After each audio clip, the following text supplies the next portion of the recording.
So my friend, welcome back. We did the first part of Surah Munafiqoon, إِذَا جَاءَكَ الْمُنَافِقُونَ. This is where we left. One point I wanted to mention to you was especially focusing on this part of this ayah. So we said Iza is a mudaf, and every mudaf needs a mudaf ilay. So this part, جَاءَكَ الْمُنَافِقُونَ, is basically the mudaf ilay to Iza. It's going to be mudaf ilay to Iza. Right, so that's one point that you should consider, inshallah, and let's move on from this point. So what else do we have? So we go down and we find another aspect of this ayah, another part of this ayah. قَالُوا نَشْهَدُ إِنَّكَ لَرَسُولُ اللَّهِ. Now that's the second part I'm going to focus on today. So I'm going to ignore everything else and I'm going to focus on قَالُوا نَشْهَدُ إِنَّكَ لَرَسُولُ اللَّهِ. That's where my focus sits, and I'm going to decode this, inshallah, with you. So let's carry on, inshallah. So what I'm looking at, again, continuing from the previous part, I went further and I found the word qalu. And now this word qalu, if you know the past tenses, the original fi'l is qala.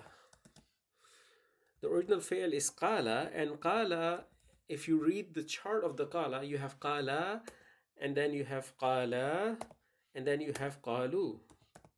Right? So this is the home form of the past tense fi'l. Qalu, they said. Right? So this is a past tense fi'l. Because it's a past tense fi'l, I'm going to label it 1 and I'm going to label it 2 because it's a jumla fi'liya again. And I know the fa'il of this jumla fi'liya is hum. So the 2 is hum, basically. So, right? And just to remind you, these 1, 2s are the labels that you see on the video on your left-hand side. Okay, the way we label it. Right, so this is the beginning of a jumla fi'liya, and it means they said, qalu. No, what did they say? To find that out, we need to move ahead. And when we go to the next word in the list, in the ayah, we find nashhadu. Now, nashhadu is a fi'l that is a little different from what we have previously seen with ja'a and qalu.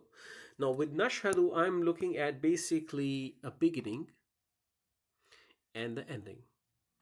Now, if you remember your present tenses, you had to look at the beginning and the ending, right? Nashhadu is a present tense fi'l that has a fa'il nahnu.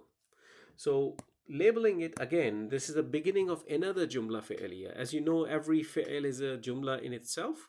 So this is the beginning of another jumla fi'liya, and it has a fa'il which is nahnu.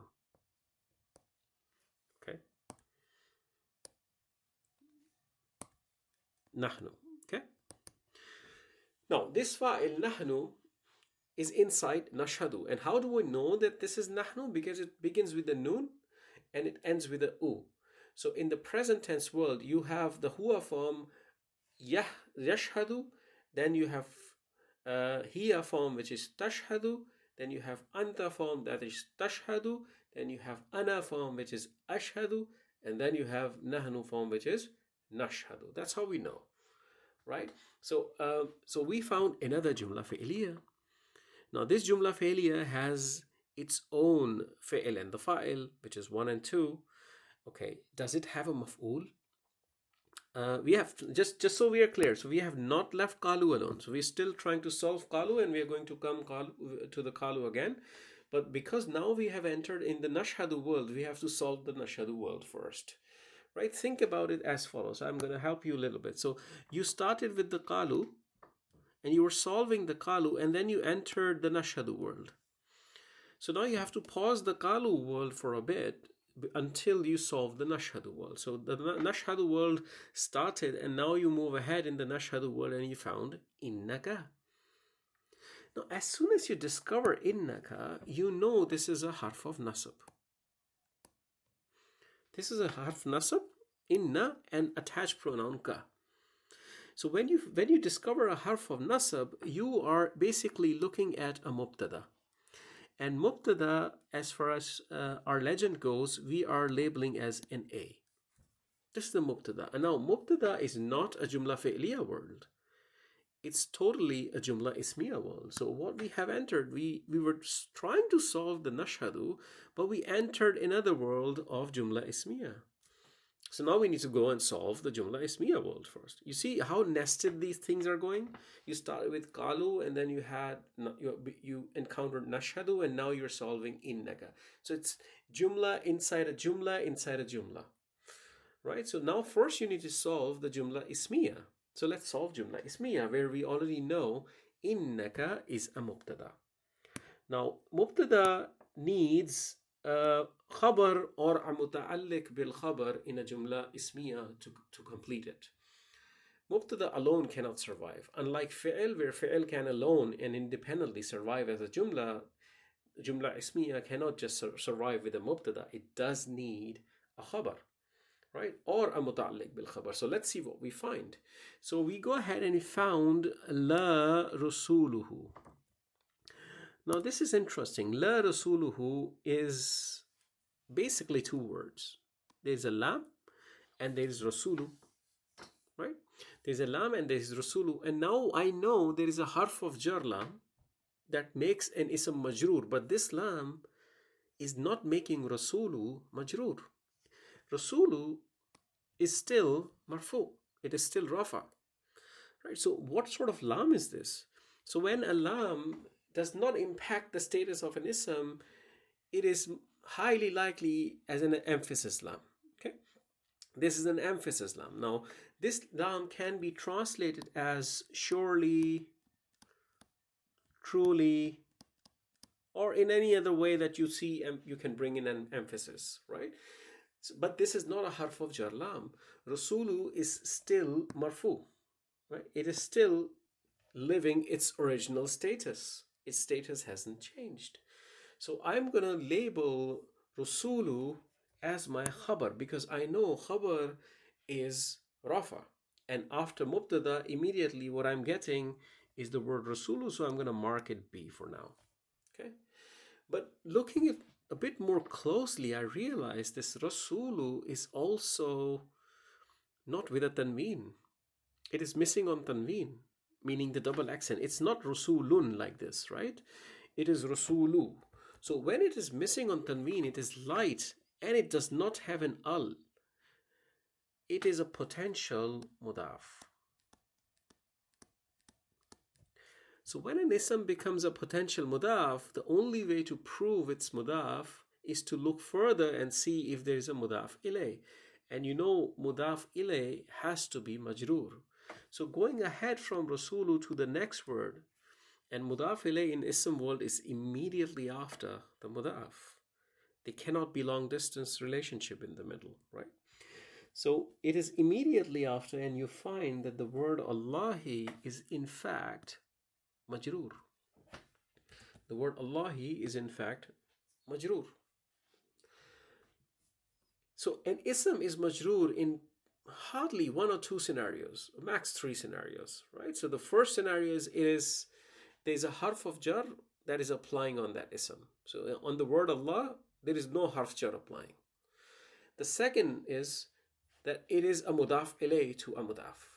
And that indeed is the case because Rasulu is light and it doesn't have an al, so it is a mudaf and it makes the word Allahi majroor. So this mudaf is going to give you an off relationship. Rasul of Allah, right? Messenger of Allah. And this lam is going to put emphasis on it. It's going to say truly or surely the messenger of Allah. Why the messenger and not a messenger when there's no al? You know the principle of mudaf and mudaf ilay. So when the mudaf ilay is proper, it makes the mudaf proper. So if you look closely, the word rasulu is going to be marfu, rafa. It's going to be singular, right? Because it's singular ism. It's going to be masculine and it's not going to be common. It's going to be proper. Why? Because the word Allahi is proper. Right? And that's the fundamental principle behind it. So nashhadu, now that we have closed this bracket, so we have done this part. So let me color code this so we understand it better. So we have solved this part, right? Now this is the Jumla Ismiya. We now understand the Jumla Ismiya. Now let's go back one step, and we were expecting a maf'ul for nashhadu, right? We were expecting that maf'ul and we did not find that maf'ul. So what we are going to do, instead of maf'ul, we found a full-blown jumla ismiya. So this entire jumla ismiya actually is coming in place of a maf'ul, isn't it? So where a maf'ul was expected, we are now having a jumla ismiya. Maf'ul of which fi'l? Maf'ul for nashhadu. Okay. So we had a fi'l, we had a fa'il, nahnu, but we didn't have a maf'ul. Because this jumla ismiya is now coming in place of a maf'ul, we are going to literally say that. We are going to say, let me type this for you. So we are going to say fi mahalli mansub. Fi mahalli nasab, in fact. Okay. Because this maf'ul came in place of a nasab ism. Fi mahalli nasab. And this is maf'ul. Okay. You can also type maf'ul after it. Okay, just so we are clear. Now this maf'ul is the maf'ul for nashhadu. So that concludes your other bracket. Now you have concluded this bracket, right? This part. You've concluded this part. And inside this one, you had another jumla ismiya, right? That's where we are. But the qalu is still remaining, right?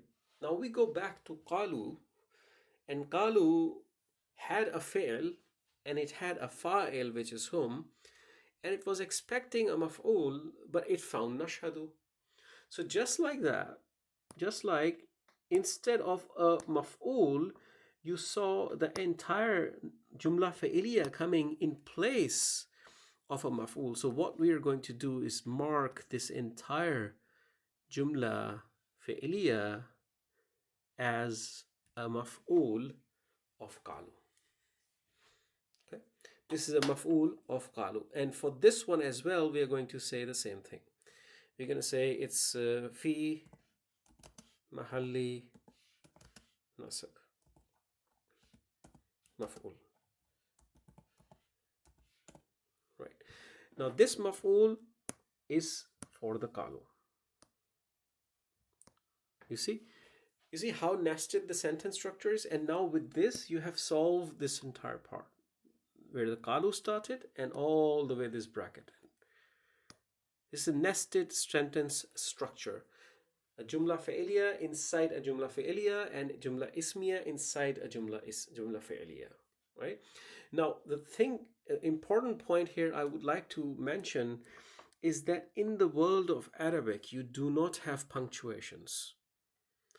You do not have commas and exclamation marks and full stops or quotation marks. So anytime you see the word qalu or any one of its forms, like qala, qala, qalu, qalat, qalata, qulna, and so on, you see that you are looking at a potential quotation after it.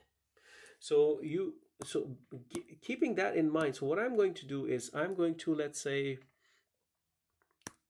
put a quote here, quotation marks open and quotation marks closed here, and they're invisible, so they are actually at this level.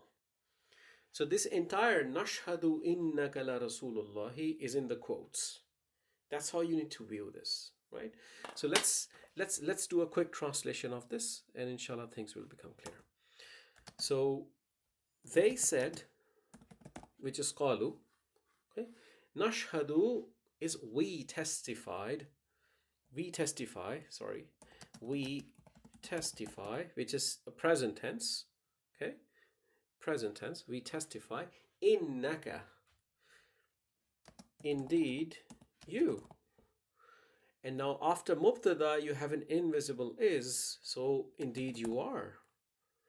La rasulullahi, surely, because we have an emphasis lam, right? Surely the messenger of Allah. You see? And now I'm going to put quotes here all the way to the point where nashadu starts, like this. Okay? Now that's how the sentence structure is looking like. Okay? So I hope this helps you, inshallah. So we will continue to do such type of decoding, inshallah. I hope this will be beneficial for you. And inshallah, I'll see you in the next part of this ayah. Jazakumullahu khairan. Assalamu alaikum wa rahmatullahi wa barakatuhu.